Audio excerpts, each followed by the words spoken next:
Hi, my name is Elizabeth Grasswich. Welcome to the Los Angeles County Office of Education Schools on Point.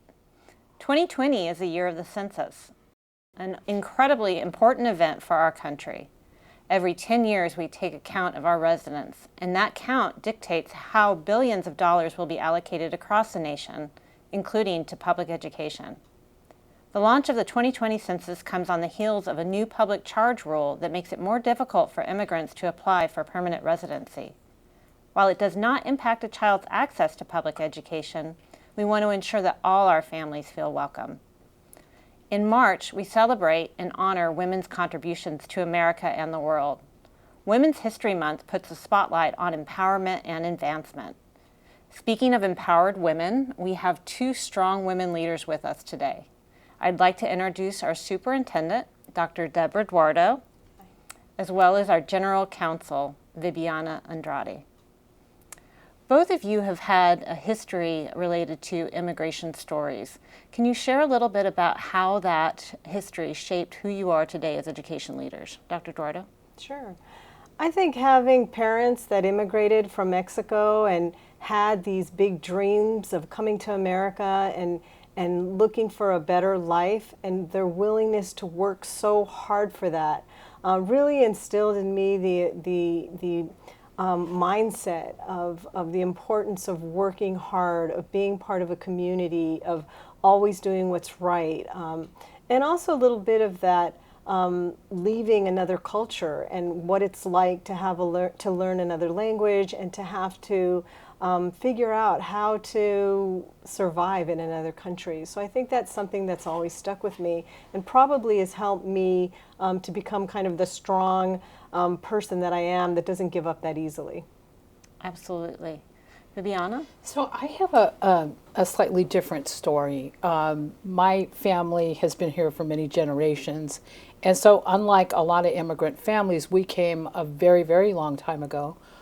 So for me personally, a lot of what my interests were in came about as a result of my embracing my culture and language and the dual languages that were part of my family.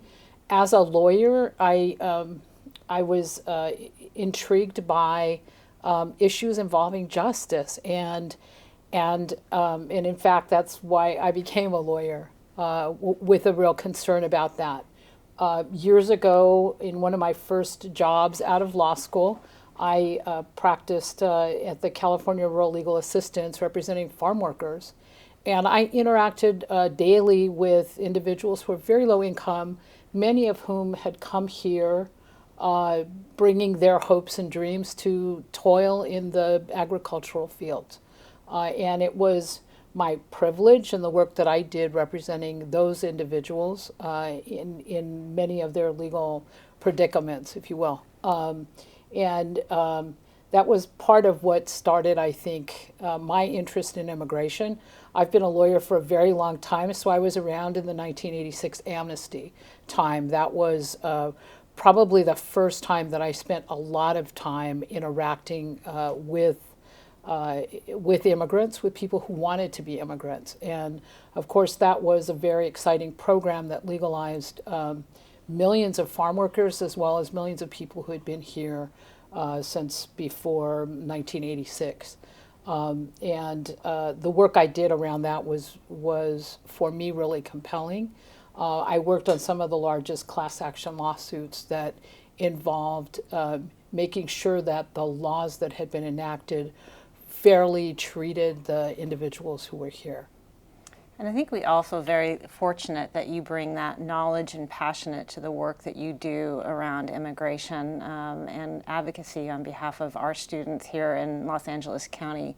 Can you talk a little bit to us about the new public charge rule and what that means and the work that we're doing here at the Los Angeles County Office of Education around it?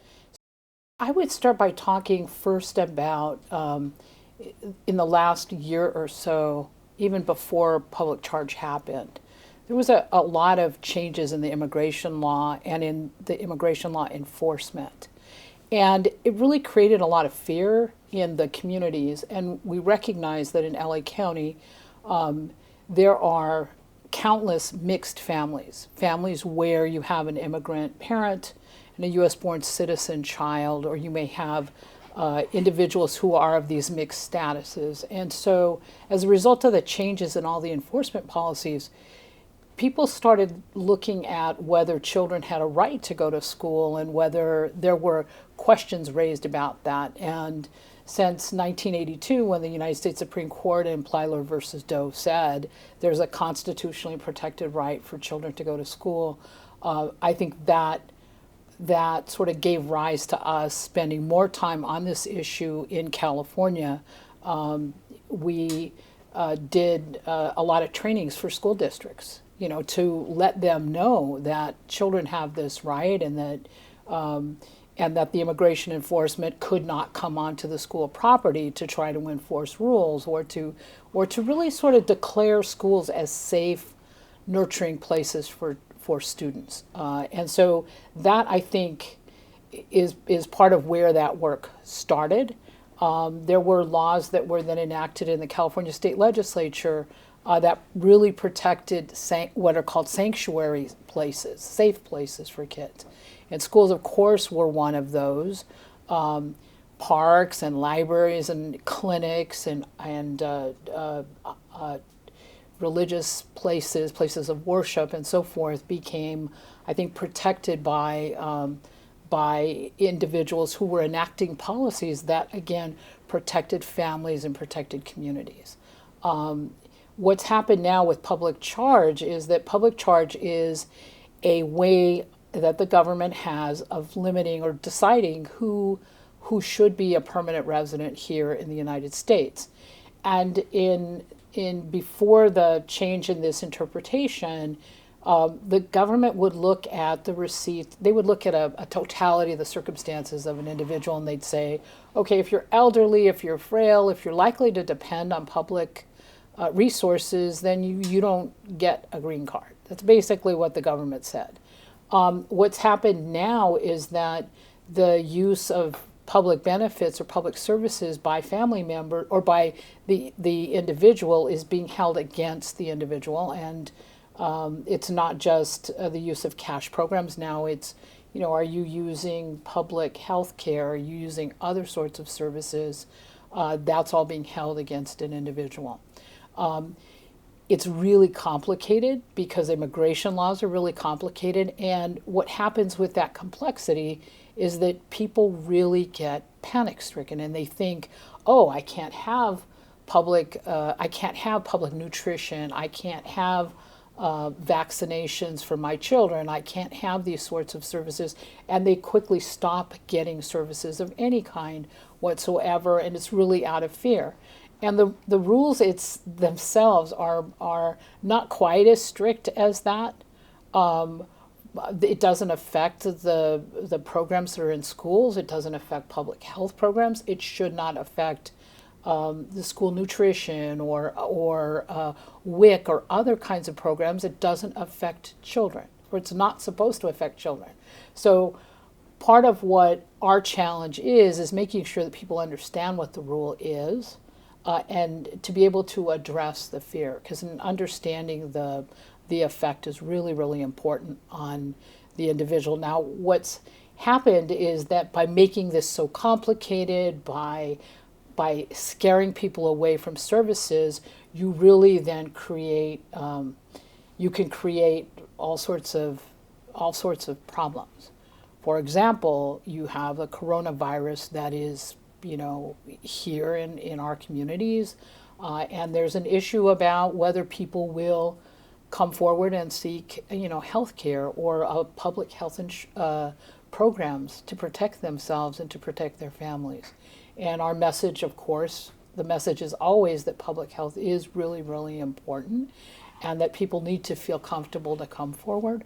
But again, when the government announces policies, makes them very complicated, you end up, fomenting fear, and then people will not come forward. It makes situations worse. I just want to say I'm really glad you're bringing up the fear issue, because the fear is real in communities. And some of the challenges that we're facing, and I'd like to hear what we're doing to contradict some of the messaging that has gone out is how do we reassure families that it's okay to receive some of the services that they're eligible for? I mean, I'm really concerned about families being afraid to send their children to school, or being afraid to participate in the free or reduced lunch programs, or being afraid to participate in some of the things that you said, healthcare even at school. So what can we do to make sure that we are getting the message out there, letting families know that yes, it is a little bit confusing, but making sure they understand what services will not have an impact on their ability to become legal residents? Well, I think that's a really important question. It requires us, those of us who are in schools, to be able to articulate what the rules really are, and to educate the community, to start campaigns about particularly safe programs, so that people become educated.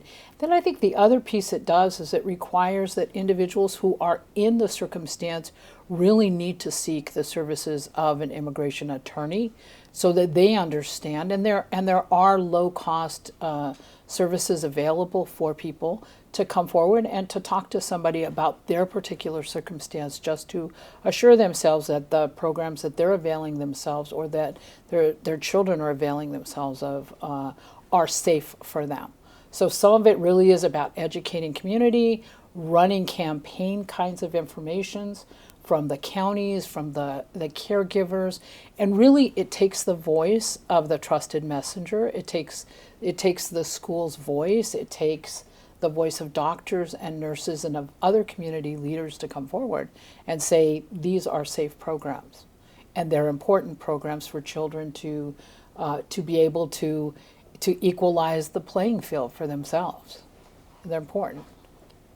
And interesting, while we're on the topic of fear with our immigration community, the same questions come up related to the census. And here we're about to launch the Census 2020, and we're dealing with fear again. And I know LACOE is really taking a lead role in that area. Dr. Duardo, can you share a little bit about your concerns related to making sure that we get the message out that we absolutely need to take the census? Absolutely. We need to make sure every single person in this county is counted. And one of the challenges that we face is that fear, and fear can be very polarizing. So making sure that we're getting the messaging out. The problem is that if we don't have every single person counted, it has an immediate impact on the resources that we receive to provide better education, instructional programs, and services to our children. So that's something that we have to combat. We have to make sure that we are working with our parents, working with our students, ensuring that they understand what the census is, that it won't be, they won't be negatively impacted with immigration because they're participating in the census. And I guess it's just building that trust again in what the census is and what the purpose of it is.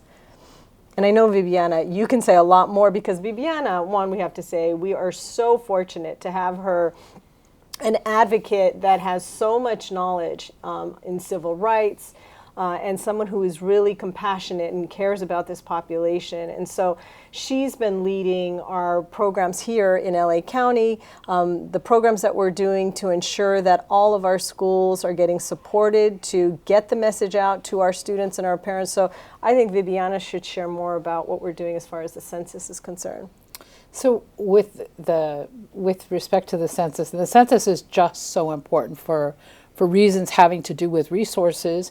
It also has to do with a statement from community members about who counts and who they are, and that they are here, and that and the other piece of it has to do with political representation, because the government uses the count to then divide and to create divide political power among the apportionment.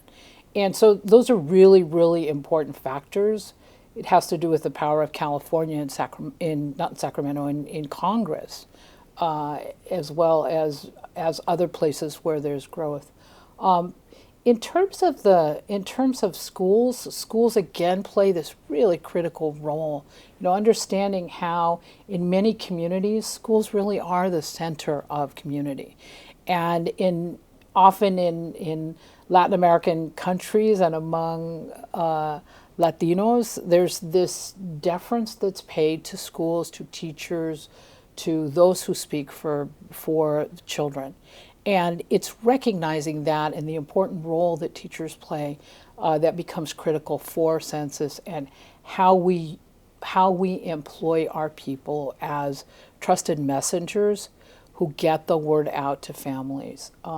What's been really different this time around was that the government first started by saying they would have an immigration question on the census form, and that really, I think, tainted and created pretty widespread fear. All of that was then eliminated by, thanks to the United States Supreme Court and its decisions.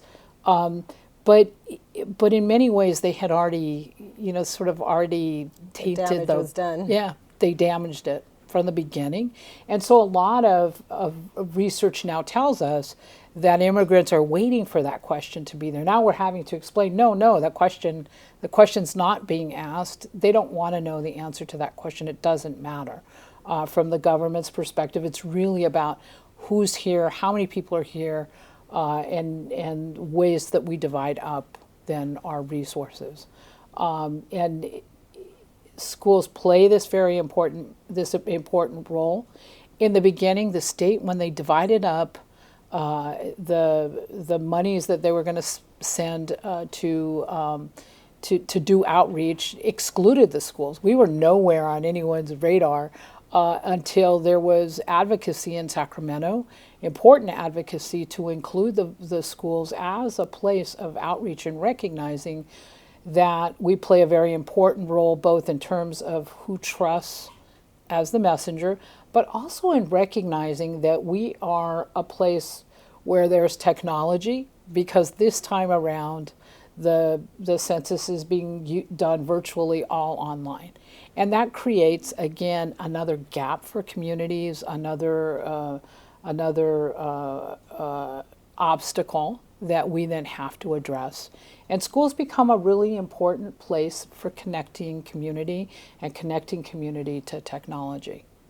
Well, speaking of technology, we're about to launch a contest that we're fairly excited about. It's a new partnership with the Annenberg Innovation Lab and Count the Nation. Can you talk a little bit about that and why it's so important that we involve students in these conversations? Well, kids are the ones who are going to be the translators, I think, for our parents. I often look back at my experience in lots of different communities, and unfortunately children sometimes become the translator for their parents because they speak English and perhaps parents don't. And what's happened here with the census is that it becomes really clear that children are much more astute with technology than their parents are. And so we know that kids are the ones who are going to be helping parents fill out the forms or playing that role and helping access online for their parents and for their various family members. In terms of the outreach program, which is just absolutely fabulous, it's called Count the Nation, and it will be a contest. We're announcing it in a couple of weeks, kicking it off, and it is aimed at children, aimed at high school kids, and we're asking them to create videos and an opportunity to do really cool things online with videos about census, and to see sort of from their perspective how they understand and what they do to communicate this out to their communities. That's great. Dr. Duardo, as we get ready to close, in your role as superintendent of schools, what's your message to our school leaders in terms of how can they help with these important messages and getting the correct information out to our schools and students? Well, as Vibiana mentioned, our schools are trusted places, so we need to make sure that we're getting communication out to our parents. We have curriculum in place to teach our students all about the census, in addition to the competition that they're going to be doing. So really making sure that our schools are open, that parents have access, that they feel welcomed coming into school, and that we continue to get the message out that it's important that every single person is counted. We need to make sure of that. Absolutely. And the Los Angeles County Office of Education has a lot of information and resources on our website at lacoe.edu. You can find information on both public charge as well as the census. We've come to the end of our program. This show is brought to you by the Los Angeles County Office of Education, a public agency dedicated to serving students, supporting communities, and leading educators. If you'd like to know more about the Los Angeles County Office of Education, you can visit us online at www.lacoe.edu. For questions, comments, or suggestions, email us at the address on screen. On behalf of the Los Angeles County Superintendent of Schools, Dr. Debra Duardo, and LACOE General Counsel Vibiana Andrade, I'm Elizabeth Graswich. Until our next Schools on Point, thank you for joining us.